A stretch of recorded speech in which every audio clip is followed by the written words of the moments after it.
You have to be consistent. There are days that are terrible, and there are great days, and you never know. So that's the weirdest thing. It's kind of scary because, like, in a month, you can do like double the income you usually do, or even more.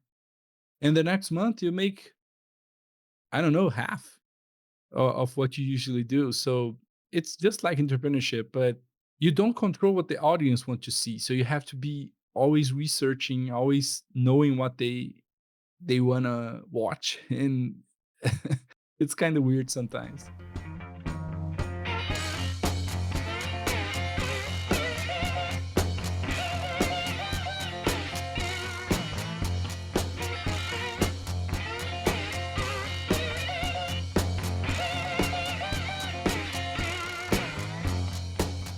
So welcome to Founders Voyage. Today we're gonna talk about the creator economy, and we've been doing these sessions since April 2020, and it's been a pleasure to be part of this community together with Nancy, with Carlos, with Spencer. It's been really great for the community, for us as entrepreneurs, personally, and also professionally, of course. Today is going to be a great pivot because we're going to talk about creator economy, which is something that is really big today. We can touch a little bit in some aspects of content creation. I've been working with this for some time now. We can share some ideas on how to monetize and to grow your content on the internet. And I think it's going to be a great session. Thank you, Daniel. As Daniel mentioned, unfortunately, our guest couldn't make it last minute today, so we thought it would be nice to do a pivot. And Daniel's an expert on the creator economy, being a YouTuber himself, and we're podcasters, so we're a bit in it. So it seemed like an interesting topic to pivot to. Daniel and I will kick off the discussion, sort of talking our perspectives and a couple of topics that I've listed. But we invite everyone to participate in the conversation. If you have any questions or comments, feel free to either type them in the chat or go off mute, and we're happy to discuss, very free form. Now, YouTube, Twitch TV, Pinterest, TikTok, Instagram, and podcasting have all sort of created this huge collective economy, which we're calling the creator economy. Those who primarily make their income from these sorts of platforms are called creators because they create the content that goes on these platforms. It can be at times incredibly lucrative and successful, to the point where Mr. Beast and his many ventures that have spun out of his YouTube channel are considered to be worth more than $1 billion, heard once, $10 billion. YouTubers in particular have spun off shops, gotten interviewed on decisive topics, get scientific journal articles written, and even own esports teams. It seems like the creator economy is a huge deal and has an increasingly significant impact on, in particular, advertising, which products succeed in a given niche. If you believe in a particular creator, you really trust what they have to say, and they're really fond of a particular product, you're probably more likely to go for that product versus other competitors. So we wanted to discuss what the creator economy is, what it could become, and what sort of products and services come out of it. Wow. That was great perspective, Spencer. Thank you. I think that it's so great that you mentioned Mr. Beast, because I've been following him since he was kind of a small creator compared to what he's now. The feeling that I have when you start watching someone, you actually develop a relationship with them, as you said, with trust, and maybe you relate to them. I used to watch him on the very beginning when he started to make videos about PewDiePie, who was like my idol back then, the start of YouTube. I've seen his growth, but now I don't relate as much because it just looks like a TV show. But I understand that the size he got, and it's so much different now. But still, when he gives an interview and a podcast, it's still the same person, very similar perspectives that he had in the past. So you still relate to the person, and it's a little bit different from other kind of media. I think this is a very big opportunity, and the companies saw this as well. Sometimes I've seen in the comment sections on some videos I make, people can trust a lot on you, but they can always be kind of thinking, is this a paid promotion? Is this guy talking about this product because he was paid to say so? So at the same time, we have this situation where you don't know because, like, we would love to watch review videos for electronics or anything that we would buy because we wanted a real, honest review with personal experience and stuff. And now the companies are taking over, so we have to filter and to understand which ones are paid reviews and what channels they actually give their true opinion on the product or the service that they're reviewing. Yeah. And do you want to give a little bit of background of what you do on YouTube? All right, so my idea with YouTube is I wanted to be more, let's say, comfortable with the camera because my goal was to develop something for my company. I set up a recording studio in my office, but it was so hard talking to the camera. It was weird. Although we do work with technology, it's not easy to talk to a camera. It's weird. So I started the channel as a way to be more relaxed with that. So I started talking about topics that I really like. And as I follow like creators that talk about technology, like Linus Tech Tips, MKHB, also Who's the Boss, he's pretty cool. I started to creating similar videos about technology, about like consumer products, let's say smartphones, gaming consoles, anything I would buy for myself. I would create a video about it and do an honest review about it. At the beginning, for the first year or so, I made $0 because I had to reach the goals that monetization goals that it's 1,000 subscribers, 4,000 watch time in total. And it took a while to get there, about 9 months posting without making any money. But then I started to see that I had different opportunities so to monetize. So I could be affiliates with Amazon, with different kind of marketplaces, and they would pay a commission if someone buys using the link that's on your description or your comment section of the videos. You can earn a commission. That was a way for me not just to make some money but also to have more income to buy the products I wanted to review. And the interesting thing is that I started like sometimes I would buy a product, thought it was really cool, like a dash cam for my car, and all of a sudden I post a video. A few days later, a brand comes in and say, "Oh, we love your video about our competitor. So we want to send you a free camera, a free dash cam, so you can review." That's pretty awesome. Like for someone that really likes electronics, and it's really it feels like Christmas. You're making unboxing, you're opening crates, and like it's opening gifts. It's just like having fun for me, you know. So it came naturally. So the original plan was to create something for my company. I was thinking about creating some materials online, talking about the business, and I don't even want to do that anymore. It's been such a great time creating videos about the technology that we used every day. It's been something that I wasn't expecting that it would be so good. And content creators like on YouTube make income through, as you sort of mentioned already, like affiliate links is one of the ways. Advertising, they can, I think, do you have control over whether or not you run ads? Yeah. Yeah, so you can control ads that are run on your channel, and so you can make revenue through the advertisements. And then there's also sponsorships. I think largely are what you're talking about in regards to like people sending you their product or asking you to paying for you to sort of review their product and things like that. My understanding, I haven't done much of this, but my understanding is it's quite inconsistent in regards to income. Like sometimes you can have a video that does really well and you can get a lot of income from that, but sometimes, for whatever reason, maybe just timing, you have a video that isn't quite as successful, and so it sort of get these peaks and troughs in your income in content creation. Is that what you've seen as well? Yeah, it's crazy actually because sometimes you spend 10 hours working on a video or maybe even more. Like you work for weeks and you post a video nobody watches. There's a video, it's like the third most watched video that I have on my channel. It's simple, really simple. I just open the box, I mount the product, I turn it on and connect it to the television, play a little bit with it, and boom, like 200,000 views. It was not that much work. Even the editing was really simple.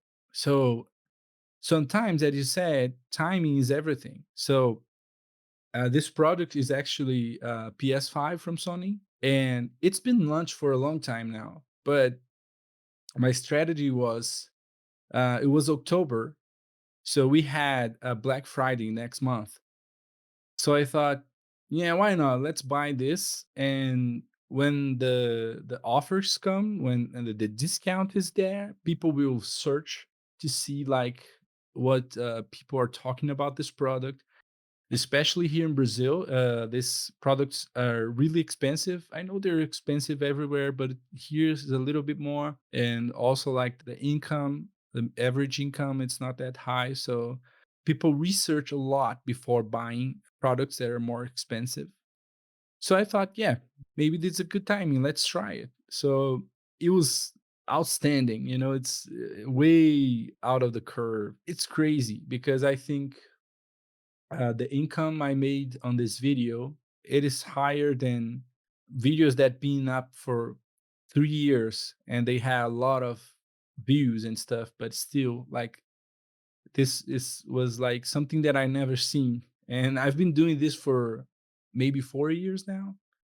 So there's always like something to learn, but sometimes a video seems like it's not doing that well, and after a whole year, people start getting more interested in that topic and they come back and you just blow up a old video. It's crazy. Like my only advice for people that want to create something is that post every day if you can. Post as much as you can. If you can, like one time a week or one time every couple weeks, just post it because you never know. It could blow up 6 months from now.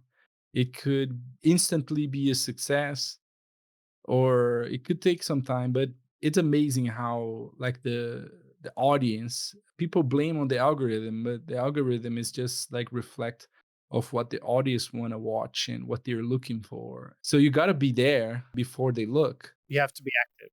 Absolutely. Exactly. So I paid a little bit more for the product to buy it before the sale. And even I got in the comment section people saying like, "Oh, you're dumb. You bought and it's gonna be on sale next month." But they don't see that if I waited for the next month, I would be late for this window. Nobody that would buy that on sale would watch my video. So sometimes you have different way of decision making on this sense. It's counterintuitive. Yeah, but on Founders Voyage, we've seen sort of a similar thing where we get we have to be, updating regularly.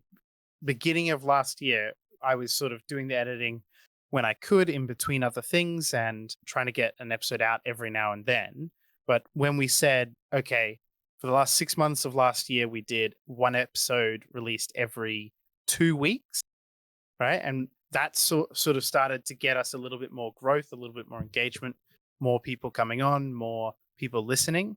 And then this year, we're doing an episode released twice every week. So we're releasing 2 hours of content every week. And we're actually getting more engagement from it because we're getting, we're there more often. We have more content available for people to listen to if they're interested in.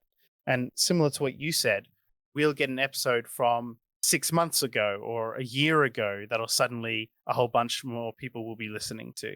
And so it is sort of this interesting aspect of the creator economy that you have this really inconsistent income and engagement levels. But one of the key pieces is you need to play the numbers game. You need to sort of be there active, be testing things, be trying things. Similar to entrepreneurship, you have to be taking action, not just thinking about things. I firmly believe that you don't want to get that episode or that video or that image or whatever it is you're creating, you don't want to make it perfect, take forever and make it perfect and then release it. You want to try lots of different things to get things out quickly and regularly if you really want to get success in the creator economy. Yeah, yeah. I totally agree on that. And I would add that content creation is just like photo editing. You never finish it. You just abandon it because you have to deliver. So if you want to make the perfect video, the perfect post, you could take your entire lifetime to make that. And it's impossible. When my friends they call me and they say, "Hey, Daniel, I want to start on YouTube or any other social media. How can I be able to do it?" So I just tell them like create 100 terrible videos, like the worst 100. Something good will come up from that. 100 videos is not that much. If you divide by the number of weeks that you have in a month, on a year, it's not that much. They all get like overwhelmed. They say like, "Oh, 100 videos, that is too much." And I say, "Man, I have more than 400 videos in my channel." And it took a while. So in the beginning, it's gonna be harder because you're not used to creating, and you're not comfortable with the camera. We're not comfortable writing scripts or creating titles, thumbnails, or coming after the topic. But as you start posting, you get feedback from people that watch your videos. They will comment, they will ask you to create something, they'll ask you questions, and then with all this experience, you go there and you post it again. And sometimes I've seen that I get, if I'm out of ideas, I don't post as often, but when I'm posting like daily, or because sometimes at the year I have more time to do it, so I get a topic from the past, and then I say, okay, let's remake this, let's update this information, let's make a better video, and I will post this again and see what happens. And sometimes I get a mediocre video with like 4,000 views and make it a new one that will reach like 40,000 or more.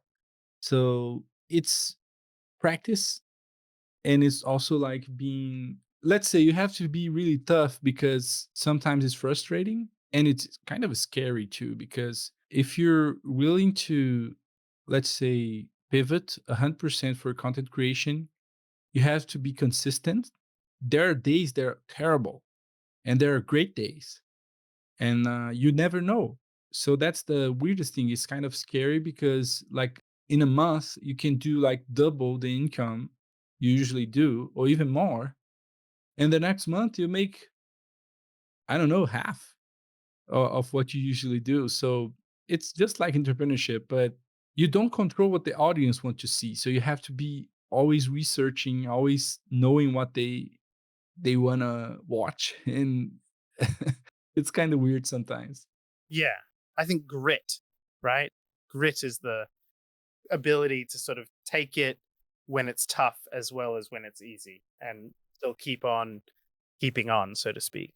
Now, you did touch on something earlier that I think is interesting.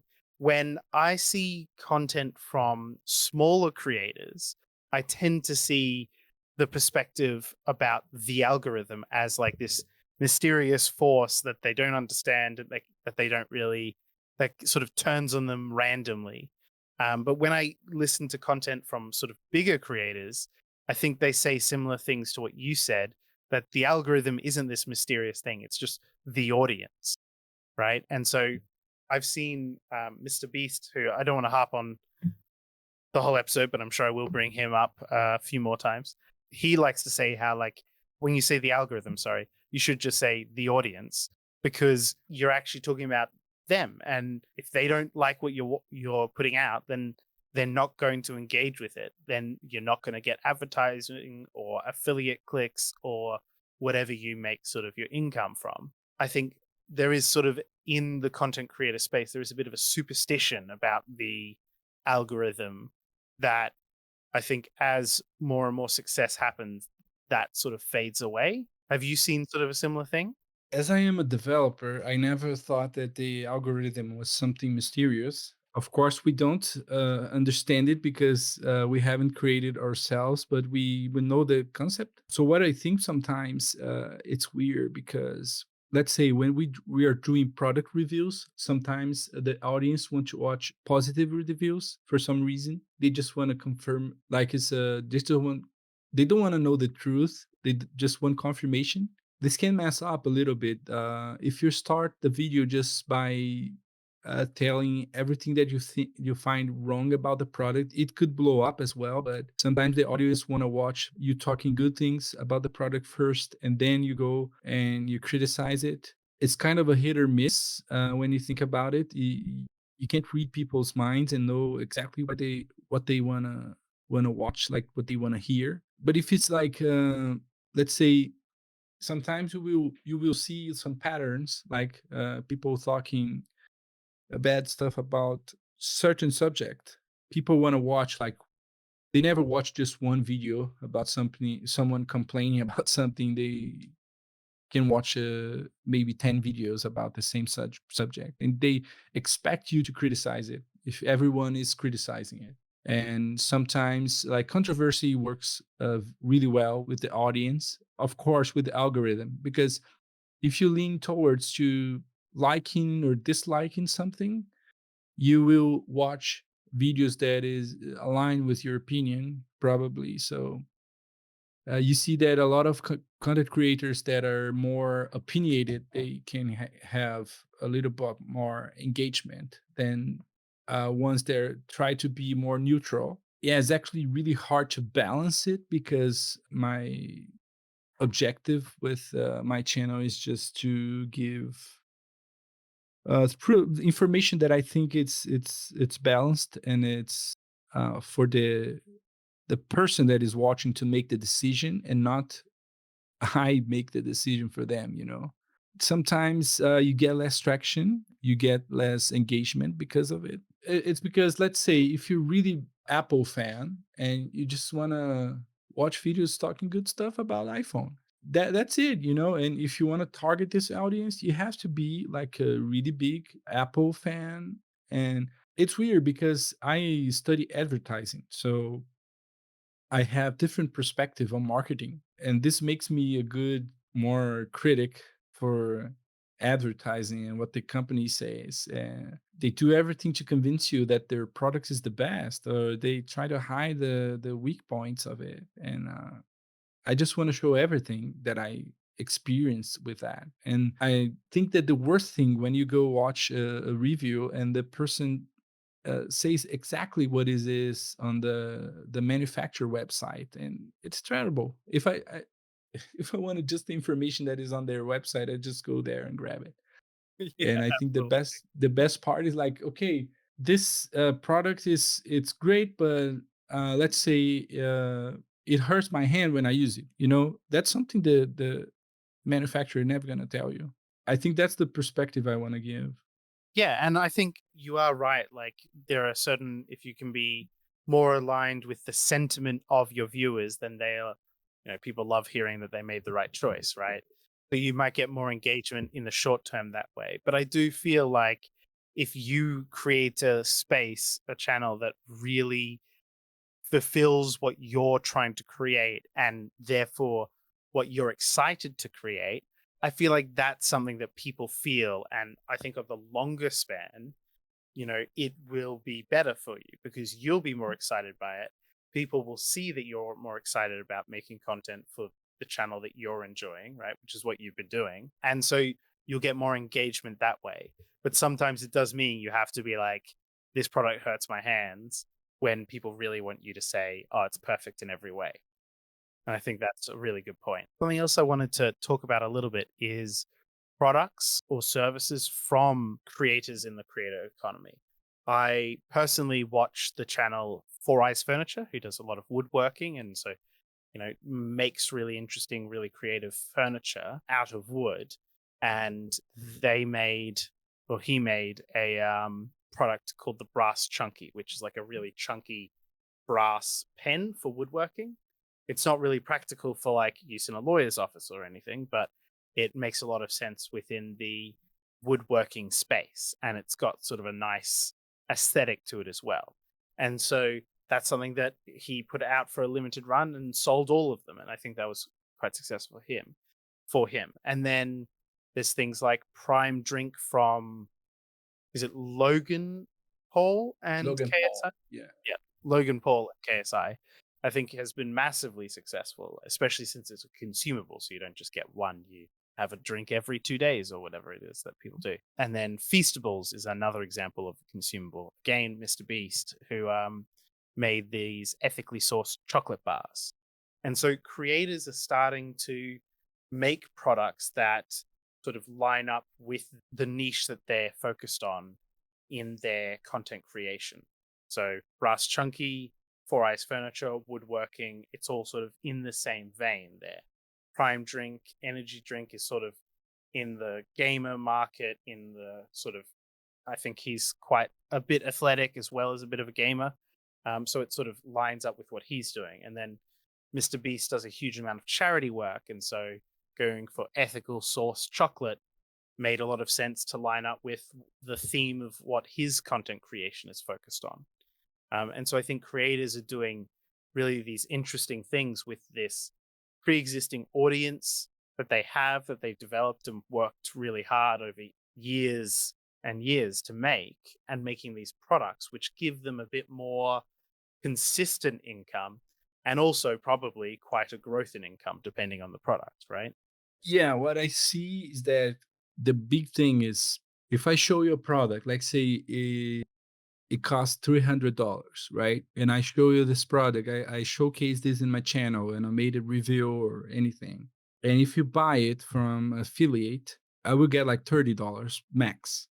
Usually, like it could be less, it could be a little bit more depending on the category, but usually it's about 8% or 10%. But if I could sell you something that costs $300 and I would get 150, it would be so much better, right? So it's not something new, but it has evolved because on the beginning, YouTubers would sell like gear, so like hats or T-shirts, accessories. And they still have some creators that still doing it. Let's say Linus Tech Tips. They have like water bottles, they have mouse pads, they have desk mats, all the kind of stuff that is it's basically gear like hoodies, t-shirts. This is a great way to add revenue for your channel and to not be depending on ad revenue or depending on every video performing as well as you thought they could perform. So it makes a much more stable income for them. Of course, in for the bigger ones, it makes they get richer because they're already big enough. But especially when we talk about Mr. Beast, the his videos are so big now that the advertisers can't. He actually told that on a podcast that the advertisers wouldn't met the budget that they were asking for inserting the product there. So Doesn't he get like every video is the same as the Super Bowl or something like that? yeah, yeah, Huge listenership. exactly. So yeah, I understand that he has to charge the price that is for that kind of viewership. It's too big. So when you have your own product, you advertise it for zero, all the revenue comes to you. It's much better than to have someone advertise on your channel. I think that is the if you have the audience, you have their attention. Would you sell something that is yours or someone else's? Yeah, I mean, it makes perfect sense. Yeah, it's not that hard to think what is behind all that. It got to be a lot of work, but I know that they have employees, they have full-time teams that work on the products. So yeah, I think it's a great way to make some money and to make more difficult and more expensive videos possible with just advertising. It's not that much because the companies they have budgets, they have limits to spend. They also have their own costs, and they won't give up their revenue just to help a creator. They have to make money as well. So it's a great way to monetize and to be more stable with the income if you have your own product to offer. That's a route that I would definitely go for, especially like I think more of thinking about selling, because we have like Patreon, we have memberships on channels, and that is a good revenue source. But I also I think on launching like t-shirts and stuff like that, just to make a little bit money on the side to help like be full time creating videos. Absolutely. It does make a lot of sense. Hi there. If you're enjoying this podcast, would you mind leaving us a review, a like, and subscribe on your favorite podcast platform? Thanks so much. That really helps our reach. The Founders Voyage podcast is now proudly sponsored by VidOps. Kane at VidOps has been taking care of our editing since early 2024. He works efficiently, and I'm sure you'll agree that he does a great job. Thank you to VidOps for helping bring this podcast to life. If you want the same great support we're getting for your podcast, or you need help with video, photography, or animation, you can get 10% off at vidops.io using our referral code Voyage. That's vidops.io, referral code Voyage. Now back to the show. What you said about Patreon is also interesting, because that's the creator is being directly supported by their audience, right? There's no sort of middleman. And so I've seen some content creators, I think like comedians, I've seen a couple who have been very successful in making like a podcast and then having a Patreon where they have a couple hundred or maybe a couple thousand people, paying a small amount every month to support them. And they get maybe access to more content or things like that. So you make a very good point that that's also a good way for content creators to sort of smooth out and get a more consistent income, especially since it's basically cutting out the middleman, right? Like the advertiser or the sponsor or affiliate or whatever, you're cutting them out of the process. Now, I know that you're working on an interesting product targeting at content creators. Did you want to talk about that a little bit? Yeah. Let's talk about it. Yeah, it's exciting to talk about it, actually. Good. I'm glad. Thing is, I've been looking for something that I would love and be passionate to create. And as I told earlier, I am a software developer. I usually develop tech for web and mobile apps, because I don't have that much time to create videos anymore. When we were the lockdown and stuff, I would be staying at home more and had more time to work on stuff. But now it's really tough. I have a lot of responsibilities to attend to, and I still want to create content. So I wanted to create a framework that would be easier to be creating content and still having time for everything else. So I stumbled upon a teleprompter, right? And this teleprompter, you use a phone and a camera, or it could be two phones, and you put one to be reflected on a mirror, and the other one is behind that mirror, but nobody can see anything that you're reading, and you're still looking at the camera. It's perfect, right? People use that in television and Like newscasters and things like that, right? Whenever a newscaster is reading the news, they have a teleprompter and the camera, so it looks like they're looking at the camera. it looks that like they're looking directly at your soul, and they still are reading and you don't even notice, right? So I downloaded a free app that would do that, and it was terrible. It was the worst thing. It was obvious that I was reading, and the controls, they were terrible. Everything pretty much didn't work. So I was like, man, I'm software developer. I'm gonna do my own. So I created this teleprompter with the technologies that I'm comfortable with. I started using it, and it was the best thing, because I would get instant frustration, and I would just write it down as tasks, and I would improve it. And it's been maybe like 2 years, 2.5 years that I've been working secretly on this. Now I do have a tool that I use, that I create the content, I read the script, and I use the teleprompter with it, and it feels perfect. Like, it feels like I'm really talking to the person that is watching, and even I got compliments in the comment section saying like, "Dude, your script is great. You're very concise. You're very direct. It is great." The next step is, I've been working with Portuguese content because I'm Brazilian, so we talk Portuguese. But now I'm about to start a new channel where I'm going to talk about building this tool in public, and I'm going to use this tool to create the content about creating this tool. So it's going to be interesting to see how I use the tool I'm creating to create the content as well. If people can see if it's working, because if the content is good, then the tool is good, right?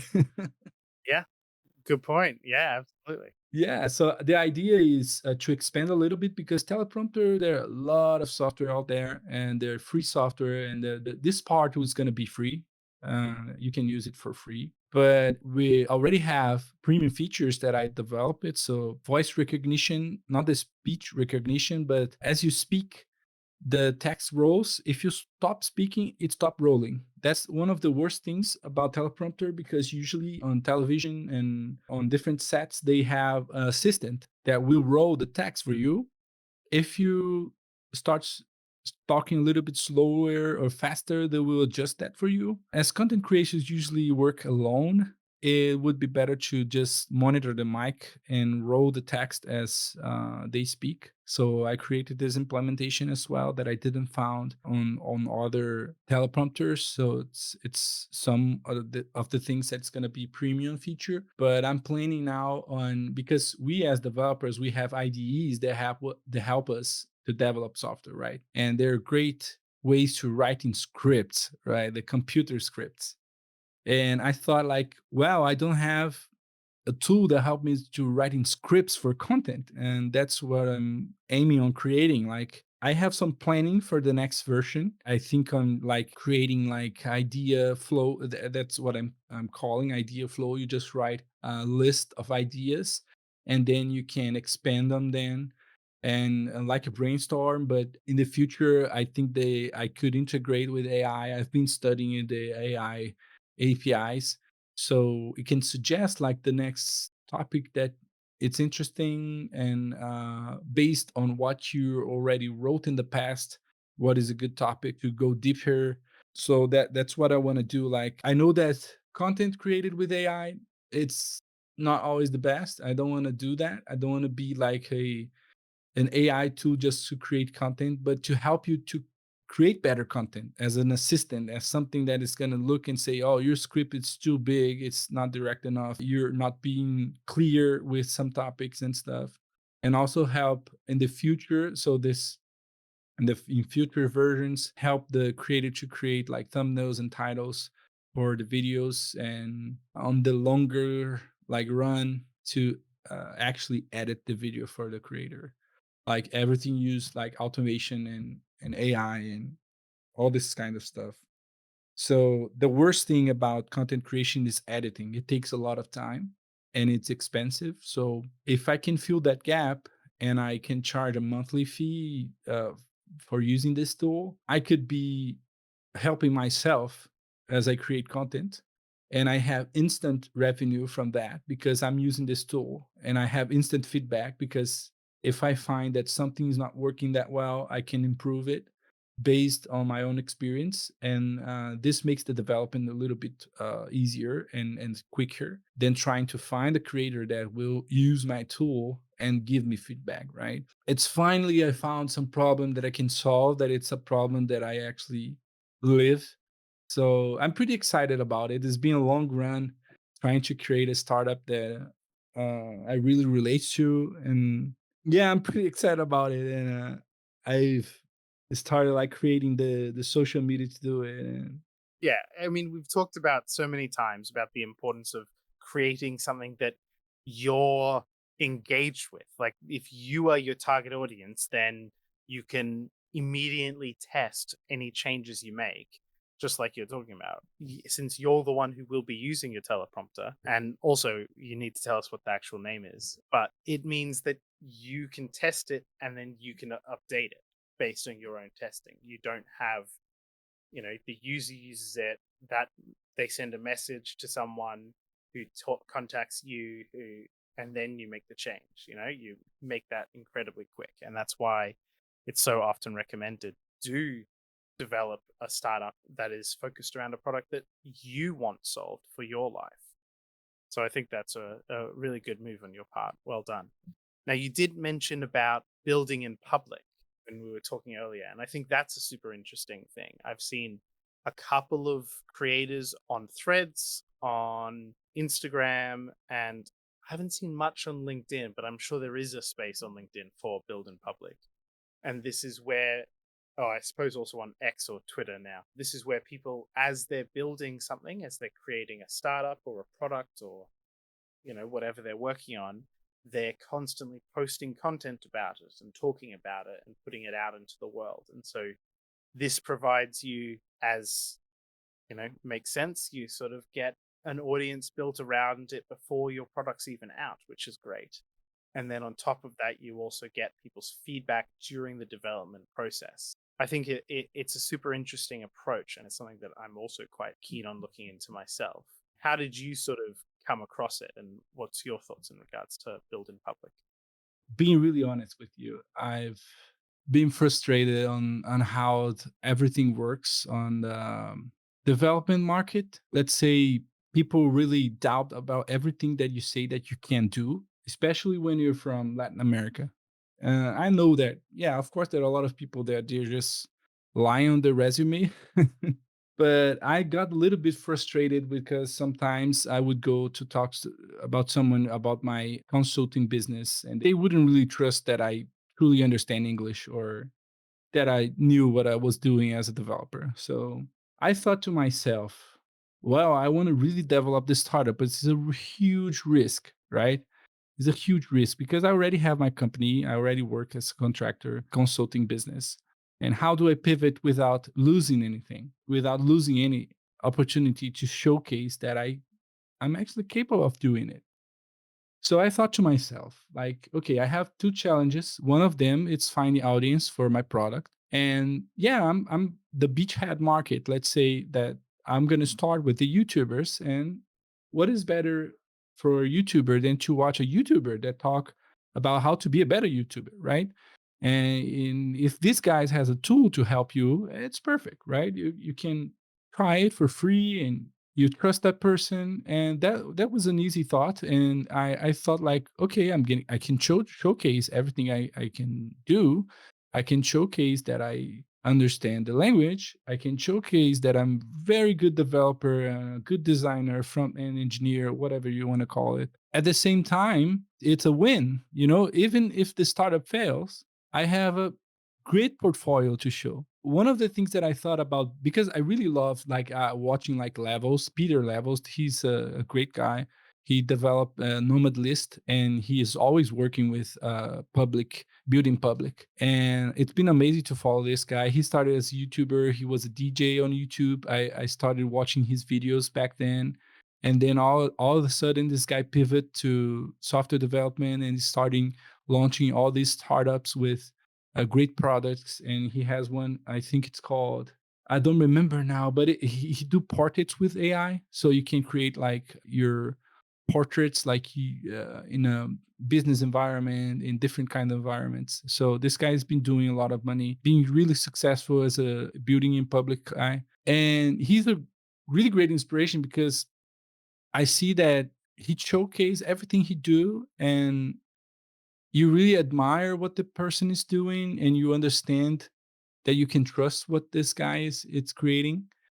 And that's what I wanted to show. And in the end, the next thing I create, if this fails, the next thing I create, people already know who I am, already know all my skills and how serious I will take this project. And I think building in public is not just thinking about creating the audience and selling to this audience, but also to showcase that you're working hard on that, and all the potential that it has is not just talk. It's also like, look, this really works, I'm using this. That's what I want to show.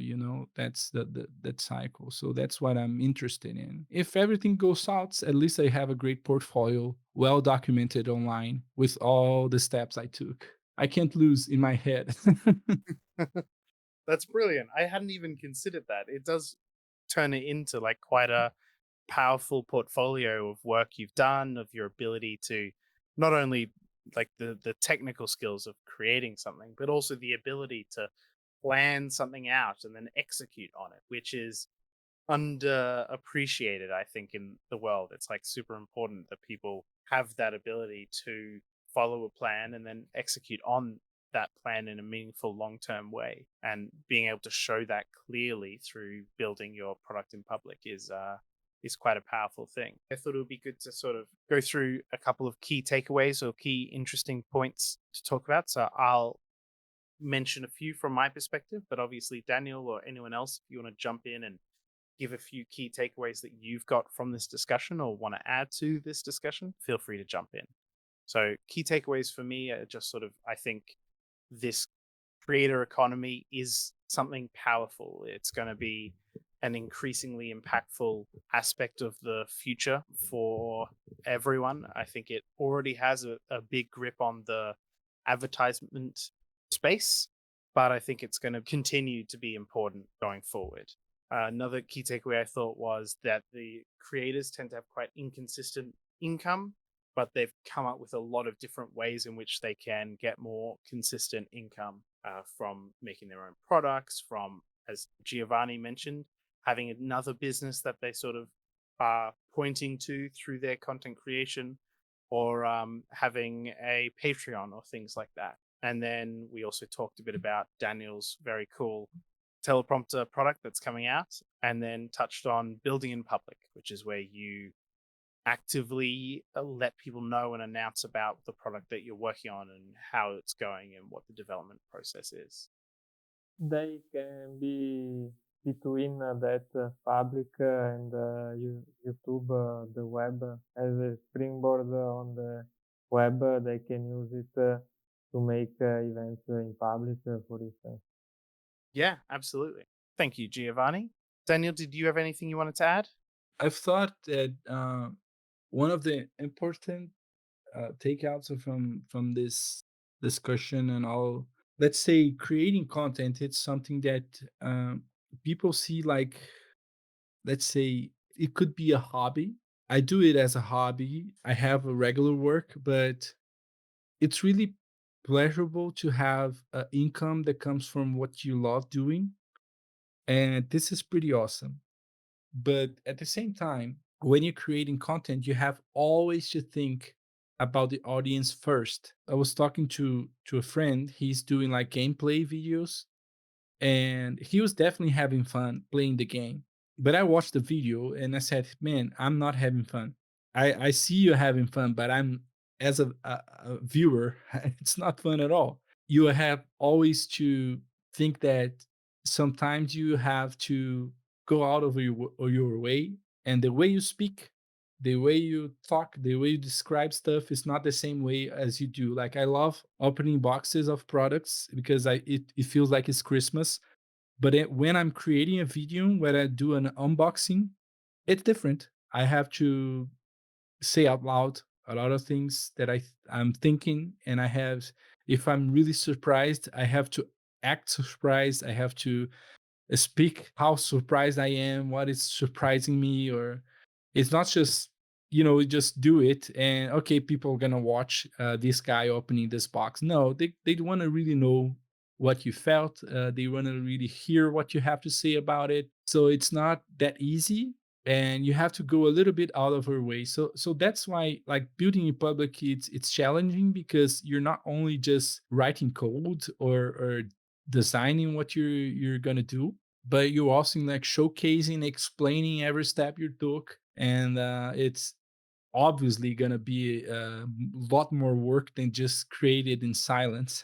That's the key takeaway that I take from creating content. It's not that you're just showing what you're doing. You have to explain, you have to act differently, you have to speak differently, and always thinking like, okay, how do I want to describe this for the person who's watching? And you have to really imagine in your head who is the person that's going to be watching it. Like you can imagine a persona, like thinking about the background that the person gonna have. Maybe he's not that knowledgeable of the subject you're talking about. So the real challenge is this.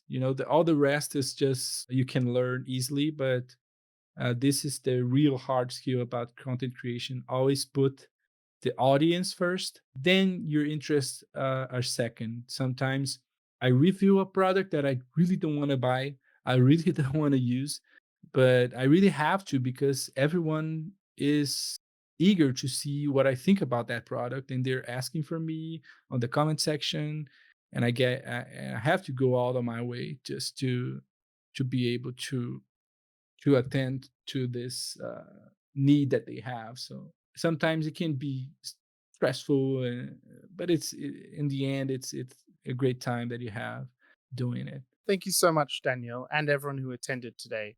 We appreciate your thoughts and everything you've shared with us today. Thank you also to the wider Founders Voyage community and team who support us and listen to what we have to say. Daniel, I, and the team behind Founders Voyage feel fortunate to be part of this community with you and for the opportunity to bring this cooperative learning experience to you each week.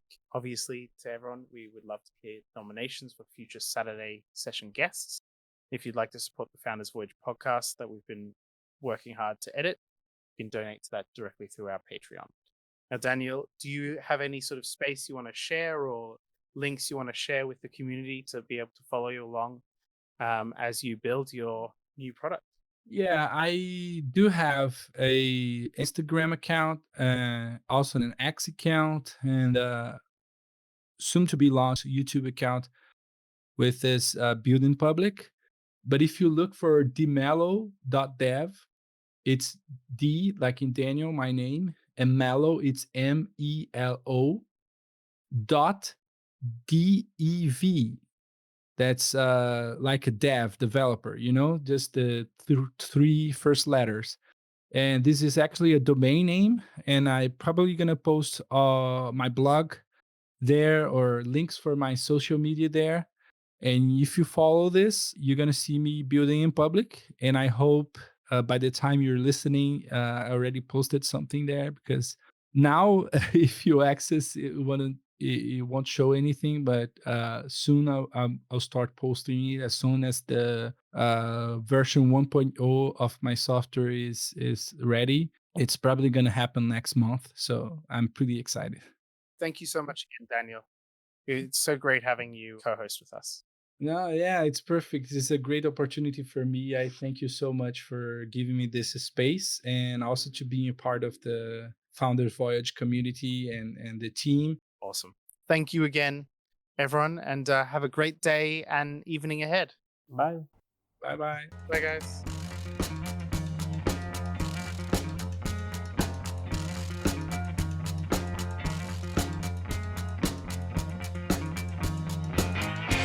You've just finished another episode of Founders Voyage, the podcast for entrepreneurs by entrepreneurs. The team at Founders Voyage wants to thank you from the bottom of our hearts. We hope you enjoyed your time with us, and if so, please share this with someone else who might enjoy this podcast. You can also support us by leaving a review on Apple Podcasts and Spotify, and by donating to our Patreon. Outro music today is Something for Nothing by Reverend Peyton's Big Damn Band.